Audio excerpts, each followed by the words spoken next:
Hello everyone, मैं doctor Tamanna Begum, assistant professor from chemistry department DBS college. आज हम metal carbonyl का सबसे इम्पॉर्टेंट टॉपिक पढ़ने जा रहे हैं, वो है 18 इलेक्ट्रॉन रूल। सबसे पहले हम ये जानना चाहेंगे कि जो भी कंपाउंड जिसमें कि 18 इलेक्ट्रॉन होता है वो बहुत स्टेबल होता है। इसका क्या रीज़न है? ऐसी क्या वजह है कि जिसके पास 18 इलेक्ट्रॉन है वो स्टेबल है? देखिए, जो भी ट्रांजिशन मेटल्स होते हैं ना, चाहे वो आयरन हो, मैग्नीशियम हो, कोबाल्ट हो, और भी होंगे। 20 तक के आपको एलिमेंट्स के एटॉमिक नंबर याद होने चाहिए, बल्कि 30 तक के याद होने चाहिए। ठीक है, तो जो भी ट्रांजिशन मेटल हैं, चाहे वो 3D 4D 5D सीरीज़ के हों, होता क्या है कि उनके जो आउटर मोस्ट ऑर्बिटल है ना, वो सारे कंप्लीट होते हैं, फुलफिल होते हैं। जैसे कि अगर हमने ये ले लिया S, इसमें 2 इलेक्ट्रॉन,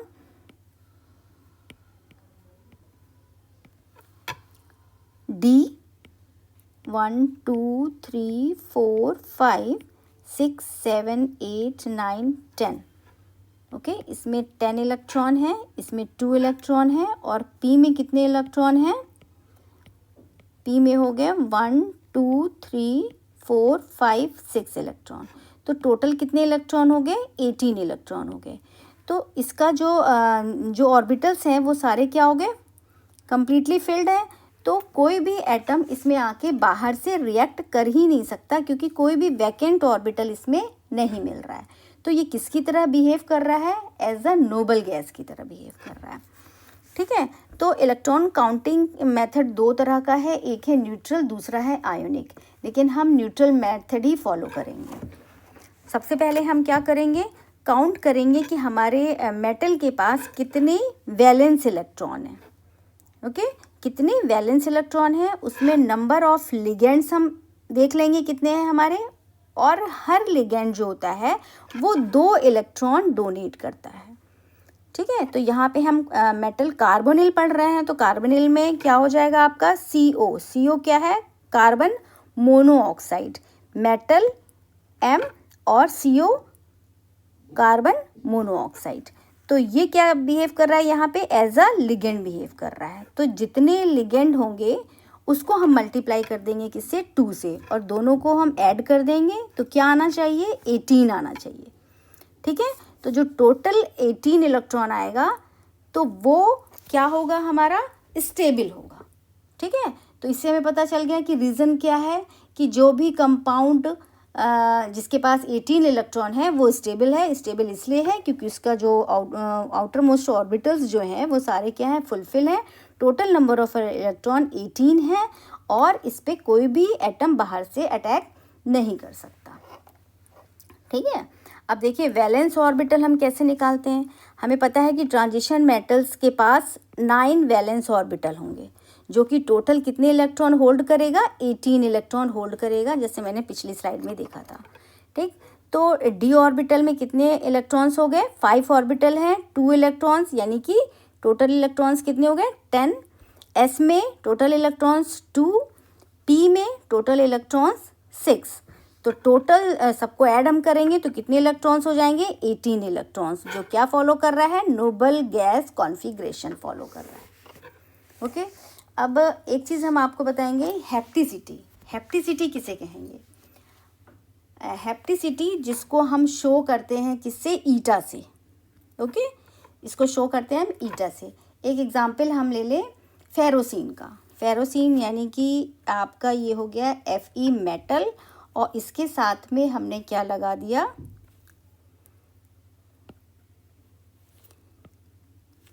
Fe मेटल हो गया, इसके साथ हमने लगाया ये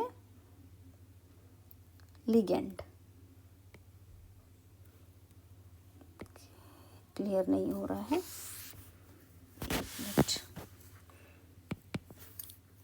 हैप्टिसिटी आप समझ लीजिए क्या है। Number of atom in a organic ligand which is directly bonded to the centre metal atom, वो उसकी हैप्टिसिटी कहलाएगी। मतलब नंबर ऑफ एटम किसी भी लिगेंड के नंबर ऑफ एटम जो कि उसको डायरेक्टली बॉन्ड कर रहा है किससे, मेटल से, वो उसकी हैप्टिसिटी कहलाएगी। जैसे हम यहाँ पे बना दें आयरन, आयरन के साथ एक आपका ये लिगेंड ऐड हुआ, ओके, ये लिगेंड ऐड हुआ, तो इसकी हैप्टिसिटी 5 है। क्यों? 2 2 4 एंड 1 5, तो हैप्टिसिटी क्या हो गई, 5 हो गई। ठीक, तो number of atom in a organic ligand which is directly bonded to the metal atom, okay, इसकी हैप्टिसिटी 5 हो गई। आयरन, आयरन के पास number of electron, valence electron कितने हो गए, 8, और इसके पास एक लिगेंड इधर भी जुड़ा हुआ है।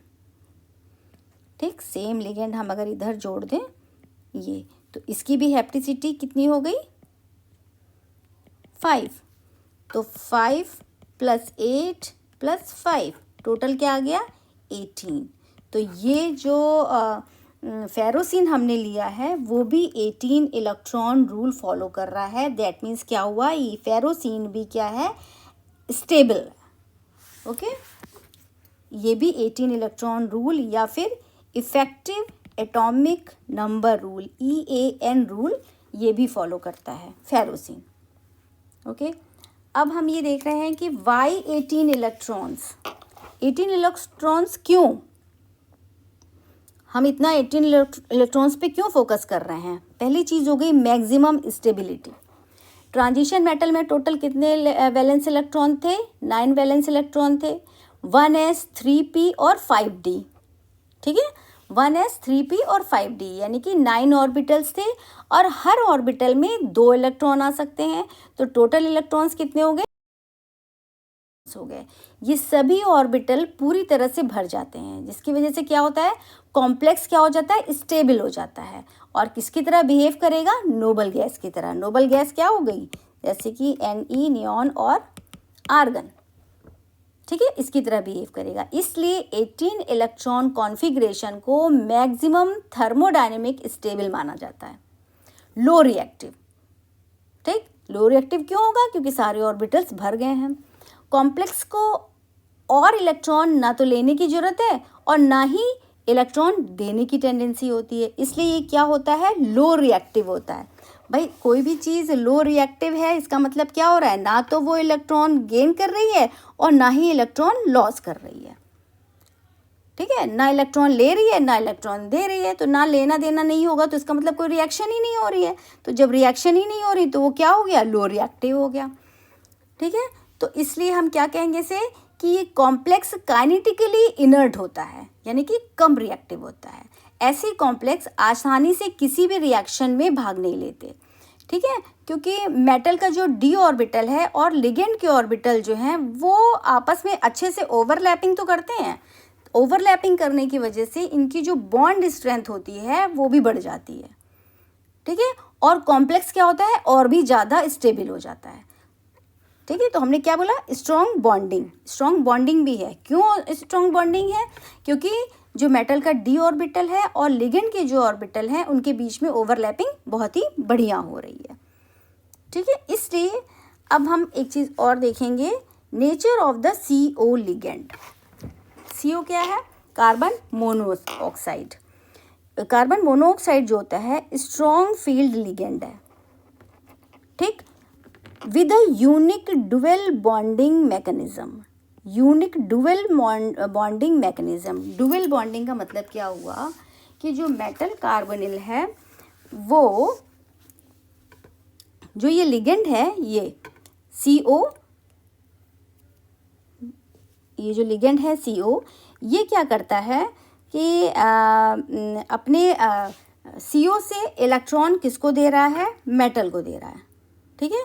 मेटल को 2 इलेक्ट्रॉन इसने दिया, जैसे आप यहाँ पे देख रहे हैं 2 इलेक्ट्रॉन इसने दिया, तो इसने इलेक्ट्रॉन दिया तो कौन सा डोनेशन हुआ, सिग्मा डोनेशन हुआ, ठीक। तो CO के बीच में ट्रिपल बॉन्ड और इसके बीच में एक ये मेटल, तो इसने क्या किया, एक इलेक्ट्रॉन इसको दिया, तो ये जो इलेक्ट्रॉन दिया तो इसमें कौन सी बॉन्डिंग बन गई, सिग्मा बॉन्डिंग बन गई, ठीक है। अब मेटल के पास क्या हुआ कि मेटल के पास डेंसिटी इलेक्ट्रॉन की ज़्यादा हो गई, इसका भी इलेक्ट्रॉन आ गया और मेटल का अपना जो इलेक्ट्रॉन था वो भी हो गया। तो मेटल के पास इलेक्ट्रॉनों की डेंसिटी ज़्यादा हो गई, तो मेटल ने क्या किया, इलेक्ट्रॉन को पुल करना शुरू करा, ढकेलना शुरू करा, किसकी तरफ, सी की तरफ, कार्बोनिल की तरफ। तो जब इसने कार्बोनिल की तरफ इलेक्ट्रॉनों को ढकेलना शुरू कर दिया तो इसके जो पाई एंटी बॉन्डिंग से बॉन्डिंग ऑर्बिटल था उससे इलेक्ट्रॉन जाएगा इसके पास, किसके पास, CO के पास। तो जब CO की तरफ इलेक्ट्रॉन जाएगा तो इनके बीच में एक बॉन्ड और बन जाता है जिसको हम क्या बोलते हैं, बैक बॉन्डिंग। इसको हम क्या बोलेंगे, बैक बॉन्डिंग। और ये बॉन्ड कौन सा होगा, पाई बॉन्ड। ठीक है, तो ये जो बॉन्ड होगा वो कौन सा होगा, पाई बॉन्डिंग होगी, जो मेटल और CO के बीच में बनी। तो दो तरह के बॉन्ड हो गए, एक सिग्मा बॉन्ड हो गया और दूसरा पाई बॉन्ड हो गया, जिसको हम क्या बोलते हैं, बैक बॉन्डिंग।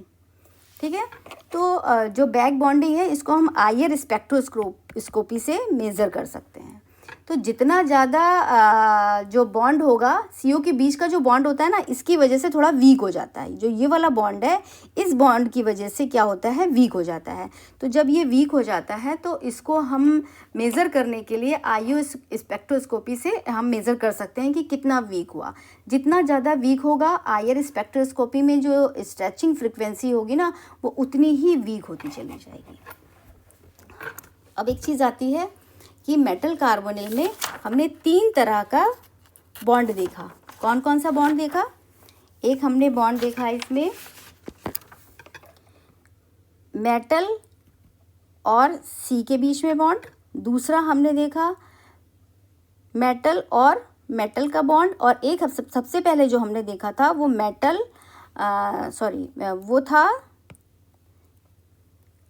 वो था आपका C और O के बीच का बॉन्ड। ठीक है, जो CO के बीच का जो बॉन्ड होता है वो उसकी स्ट्रेंथ जो है वो डिपेंड करती है किसके ऊपर, मेटल के ऊपर। यानी कि इस बॉन्ड की जो स्ट्रेंथ है वो डिपेंड करेगी मेटल के ऊपर कि वो कौन सा मेटल यूज़ हो रहा है। ओके, तो strength of the metal carbonyl always depend in the type of metal use, कि कौन सा मेटल आप यहाँ पे यूज़ कर रहे हो उस पर इसकी स्ट्रेंथ डिपेंड करती है। ठीक है, अब दूसरा कौन सा मैंने बॉन्ड बताया, एक बॉन्ड है मेटल और कार्बन के बीच में, कार्बन मोनोऑक्साइड और मेटल के बीच में MC बॉन्ड। तो जो ये MC बॉन्ड है तो ये किसके बीच में है, कार्बन और मेटल के बीच में। तो transition metal having a 9 orbital, ये हमने पढ़ा है अभी तक। Transition metal have a 9 orbitals and all the orbitals show strong tendency to utilize all of them in forming bond। समझ गए, मतलब जो ये मेटल के जो 9 हमने बताया कि जो 9 ऑर्बिटल हैं, इसमें जितने भी इलेक्ट्रॉन हैं उन सब में ये टेंडेंसी होती है कि वो सारे इलेक्ट्रॉन यूज होते हैं किसमें, बॉन्ड फॉर्मेशन में।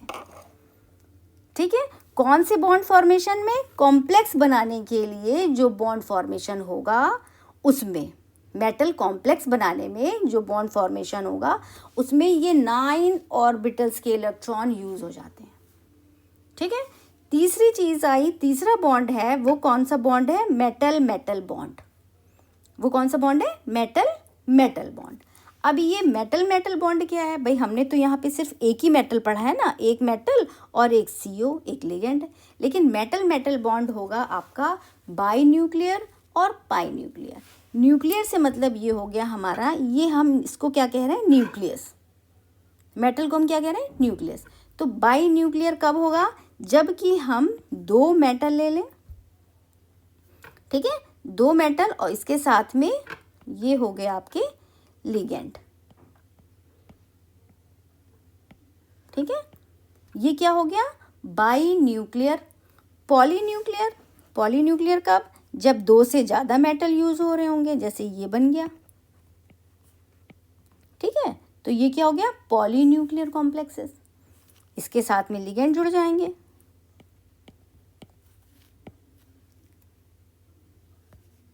इसके साथ लिगेंड्स जुड़ जाएंगे।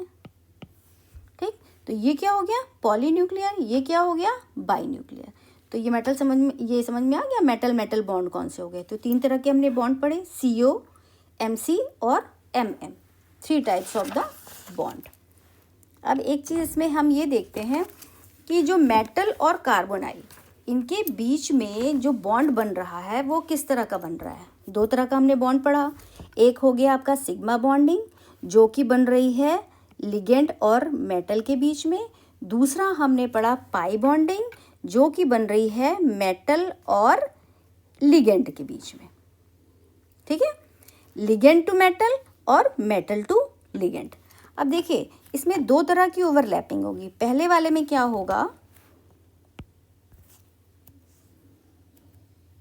पहले में क्या होगा कि ये देखिए हेड टू हेड ओवरलैपिंग हो रही है। ये मेटल हो गया और ये हो गया आपका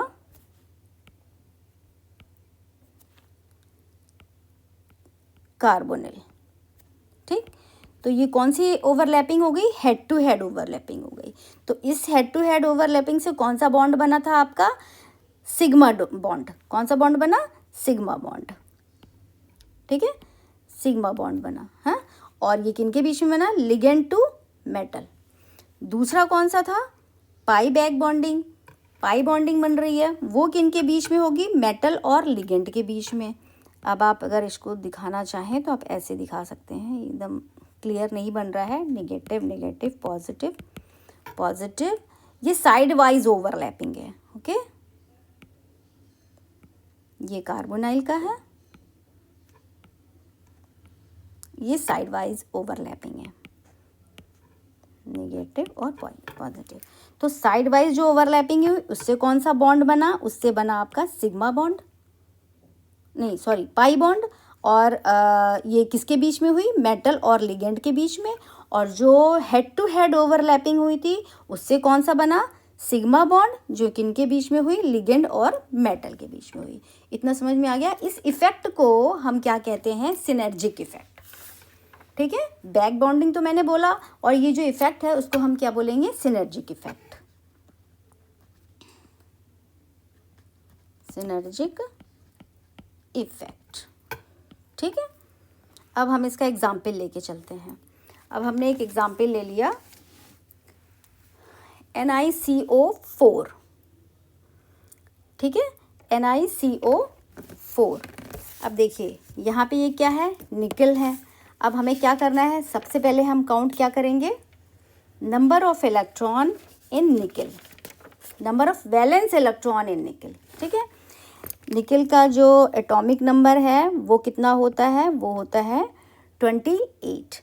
तो इसका जब आप इलेक्ट्रॉनिक कॉन्फ़िगरेशन देखेंगे तो क्या होगा, 1s2 2s2 2p6 3s2 3p6 3d8 and 4s2।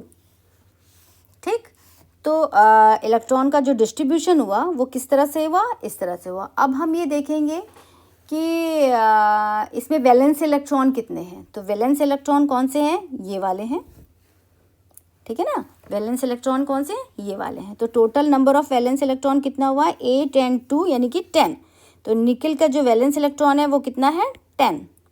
ठीक, अब CO कितने हमारे पास, जो कार्बोनाइल है यानी जो लिगेंड है वो कितना है, 4 है।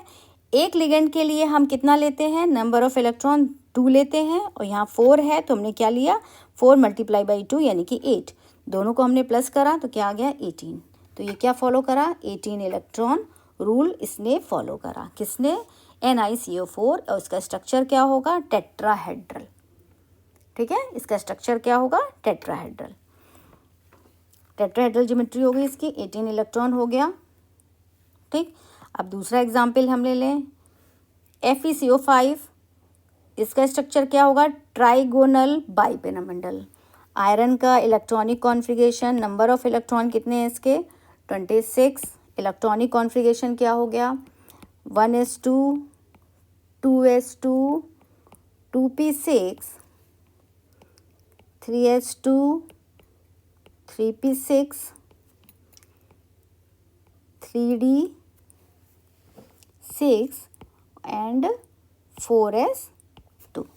ओके, अब इसके वैलेंस इलेक्ट्रॉन देख लो कितने हैं, वैलेंस ऑर्बिटल, ये वैलेंस इलेक्ट्रॉन 6 + 2 8, 6 + 2 8। तो आयरन का वैलेंस इलेक्ट्रॉन 8 हो गया। इसमें लिगेंड्स कितने हैं? 5। तो 5 × 2 यानी कि 10। तो टोटल नंबर ऑफ इलेक्ट्रॉन्स कितने हो गए? 18। ठीक है, तो इसने भी क्या फॉलो करा? 18 इलेक्ट्रॉन रूल फॉलो करा। ठीक, इस कॉम्प्लेक्स में भी। नेक्स्ट एक एग्जाम्पल और लेंगे। दूसरा एग्जाम्पल हमने ले लिया CrCO6। ठीक, अब क्रोमियम का atomic number 24, electronic configuration 1s2,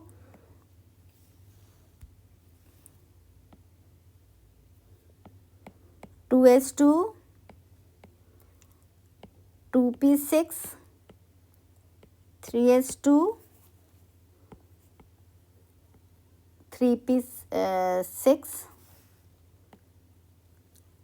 3d5 and 4s1। ठीक है ना।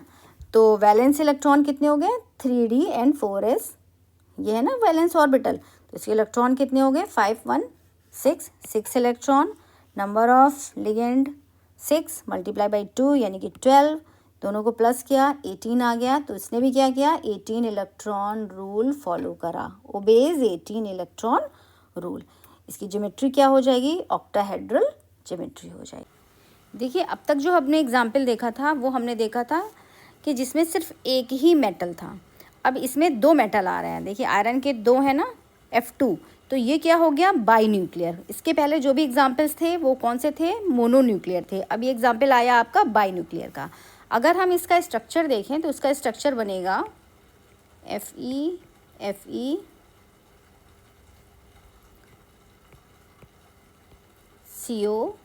CO और ये थर्ड है एक CO और 1 2 3। नंबर ऑफ CO कितने हैं? नंबर ऑफ लिगेंड है यहाँ पे 9।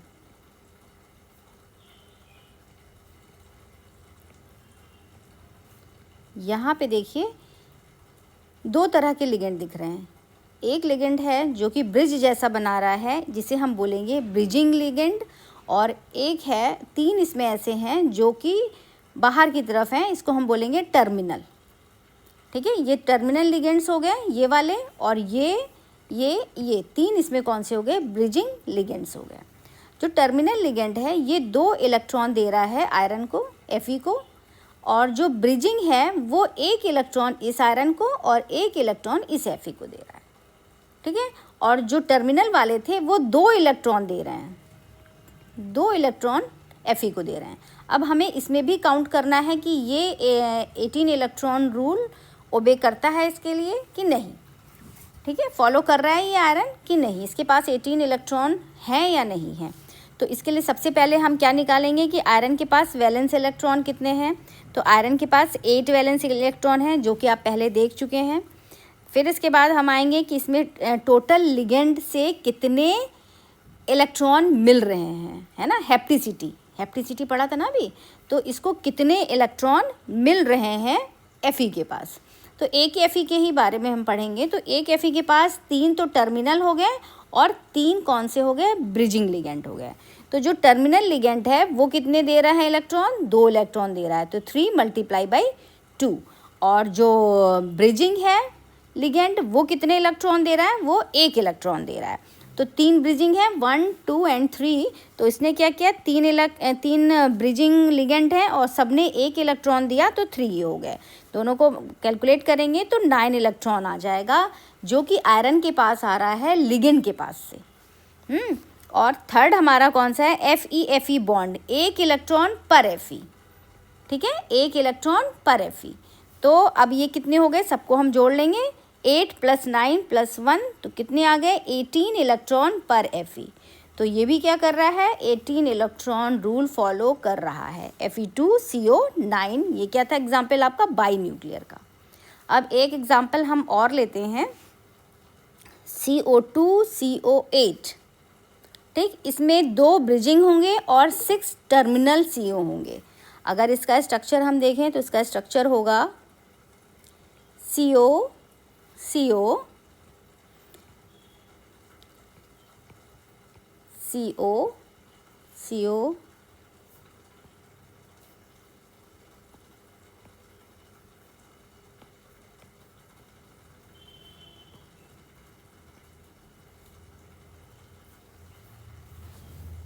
अब एक चीज़ ध्यान दीजिएगा, ये जो CO है ये आपका लिगेंड है और ये जो CO है ये कोबाल्ट है।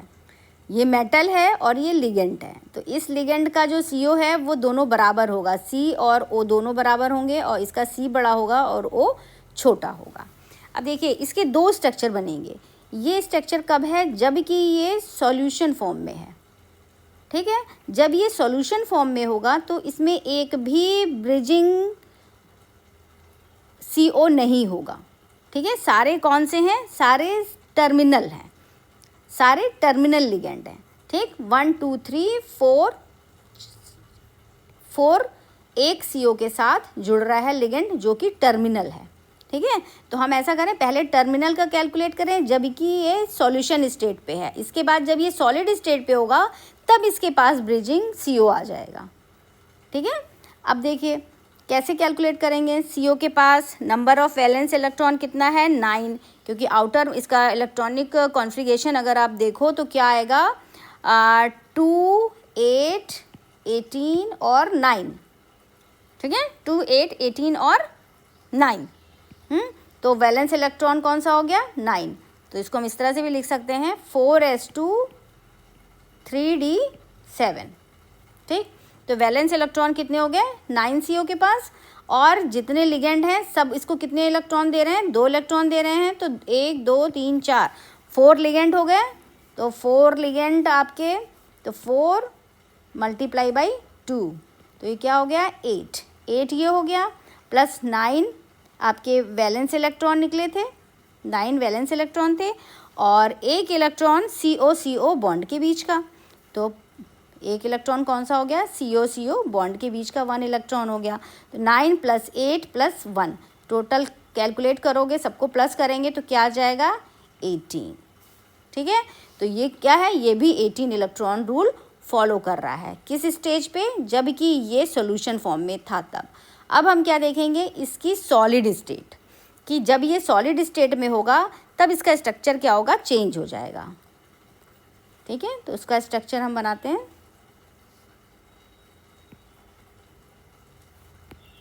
तब इसका स्ट्रक्चर आपका हो जाएगा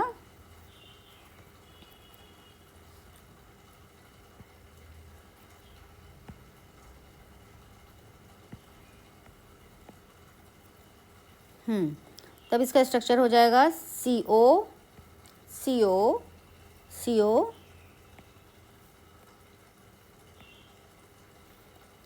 और 2 इसमें आ जाएंगे ब्रिजिंग लिगेंड। ठीक है, 2 ब्रिजिंग लिगेंड आ गए और 3 3 6 टर्मिनल हो गए। ठीक है, अब ये स्टेज ये है सॉलिड स्टेट पे, जब ये सॉलिड फॉर्म में है। पहले वाला सॉल्यूशन फॉर्म में था, ये सॉलिड फॉर्म में है। तो जब सॉलिड फॉर्म में होगा तब क्या होगा कि 3 इसके पास टर्मिनल और 2 ब्रिजिंग, हर कोबाल्ट के पास, हर CO के पास। ठीक, तो इसका वैलेंस इलेक्ट्रॉन 9 हो गया। 3 टर्मिनल CO है, तो 3 × 2, 2 ब्रिजिंग CO है, तो 2 × 1, तो 8 इलेक्ट्रॉन इसके पास आ गए। किसके पास? CO के पास लिगेंड से 8 इलेक्ट्रॉन आ रहे हैं। ठीक, और CO बॉन्ड के बीच में भी 1 इलेक्ट्रॉन है, मतलब इनको भी 1 इलेक्ट्रॉन किससे मिल रहा है? बॉन्ड से मिल रहा है। तो सबको आप प्लस कर लीजिए, 9 + 8 + 1 18 इलेक्ट्रॉन पर CO। तो ये भी 18 इलेक्ट्रॉन रूल फॉलो कर रहा है ना, दोनों स्टेज में, सॉलिड फॉर्म में भी और सॉल्यूशन फॉर्म में भी। एक एग्जांपल और ले लें। ये एग्जांपल है Mn2CO10। Mn2CO10।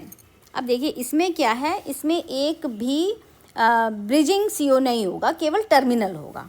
ठीक है, तो पहले तो इसका स्ट्रक्चर हम देख लें। Mn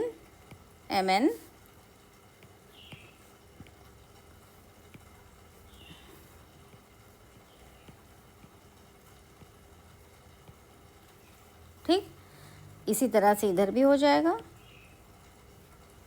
total number of ligand कितने, 10।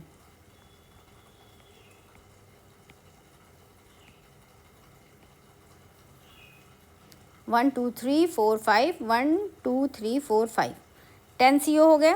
अब इसके जो वैलेंस इलेक्ट्रॉन है पहले वो कैलकुलेट कर लें, तो इसका इलेक्ट्रॉनिक कॉन्फ़िगरेशन होगा 4s2 और 3d5। तो वैलेंस इलेक्ट्रॉन कितने हो गए, 5 2 7। ठीक, ये हो गया आपके वैलेंस इलेक्ट्रॉन। 5 टर्मिनल CuO है, तो 5 × 2 तो कितने हो गए, 10 इलेक्ट्रॉन हो गए। MN बॉन्ड यानी मेटल मेटल बॉन्ड से जो इलेक्ट्रॉन आ रहा है वो कितना है, 1 है। इन सबको प्लस कर लीजिए तो क्या आ गया, 18 इलेक्ट्रॉन आ गया। तो बेस 18 इलेक्ट्रॉन रूल, तो ये भी क्या कर रहा है, 18 इलेक्ट्रॉन रूल फॉलो कर रहा है। ये सारे कॉम्प्लेक्स हैं। अब हम ये देखें कि इम्पोर्टेंस ऑफ 18 इलेक्ट्रॉन रूल क्या है, क्या इसकी इम्पोर्टेंस है। देखिए, एक तो इम्पोर्टेंस ये है कि स्टेबिलिटी पता लगती है, ठीक है, कि कोई भी कॉम्प्लेक्स जो है वो कितना स्टेबल है। किसी भी मेटल कॉम्प्लेक्स में अगर 18 इलेक्ट्रॉन है तो वो थर्मोडायनेमिकली स्टेबल होगा। जैसे कि हमने एग्जांपल अभी देखा NiCO4, FeCO5, क्रोमियम CO6, ये सब जो देखा है ना, इस सब में क्या है, 18 इलेक्ट्रॉन्स हैं, तो इसलिए क्या है, सबसे ज़्यादा स्टेबल है। तो स्टेबिलिटी पता चल गई हमें। दूसरा है डिटरमाइंस स्ट्रक्चर। किसी भी कॉम्प्लेक्स का स्ट्रक्चर अगर पता लगाना होगा तो हमें क्या करना पड़ेगा कि इसकी ज्योमेट्री को समझना पड़ेगा। तो इसके लिए कोऑर्डिनेशन नंबर कितने होंगे, कितने इससे लिगेंड जुड़ेंगे, ये सब कुछ पता करेंगे तो इसकी ज्योमेट्री पता लग जाएगी। जैसे हमने देखा कि टेट्राहेड्रल था, ट्राइगोनल, बाइपिरामिडल था, ऑक्टाहेड्रल था, ठीक है, तो स्ट्रक्चर पता लग सकता है। गाइड रिसर्च, 18 इलेक्ट्रॉन का मतलब ये हो गया, मॉलिक्यूल जो है 18 इलेक्ट्रॉन जो भी फॉलो करते हैं वो मॉलिक्यूल अपना शेप खुद ही तय करते हैं, ठीक है, अपना शेप बनाते हैं। तो 18 इलेक्ट्रॉन रूल से रिसर्च में भी बहुत ही फ़ायदा है, बहुत इंपॉर्टेंट टूल है ये एक तरह से देखा जाए तो रिसर्च का, क्योंकि जो साइंटिस्ट है ना इसका यूज़ करते हैं न्यू कैटलिस्ट को डिज़ाइन करने में, रिएक्शन मैकेनिज़्म को समझने में, ठीक है। ख़ासतौर से ऑर्गेनोमेटेलिक केमिस्ट्री जो है वो हमारी पूरी इसी पे ही फॉलो होती है, 18 इलेक्ट्रॉन रूल पे, ठीक है। और एप्लीकेशंस कहाँ हैं, इंडस्ट्रीज़ में है, कैटलिस्ट में है। मेटल कार्बोनाइल जो है, मेटल कार्बोनाइल के बहुत सारे कैटलिस्ट होते हैं, ठीक है। सिंथेसिस में बहुत ज़्यादा यूज़ है, इंडस्ट्रियल प्रोसेस में इसका बहुत यूज़ है, इंडस्ट्रियल सिंथेसिस में यूज़ है ना। और प्यूरिफिकेशन में, निकल के प्यूरिफिकेशन में मॉन प्रोसेस जो होता है, और ऑर्गेनिक सिंथेसिस में इसका यूज़ है। बाइंडिंग थ्योरी अगर हमें पता करनी है ना, model compound for the understanding sigma donation and pi donation bonding in coordination chemistry. किसी भी कोऑर्डिनेशन केमिस्ट्री में सिग्मा बॉन्डिंग और पाई बॉन्डिंग कैसे हो रही है, किस तरह से बन रही है, ये उसमें भी बहुत ज़्यादा यूज़ होता है, ठीक है। आई होप कि आपको ये समझ में आया होगा। नेक्स्ट वीडियो हम फिर से आपको एक लेके आएंगे। Okay, thank you.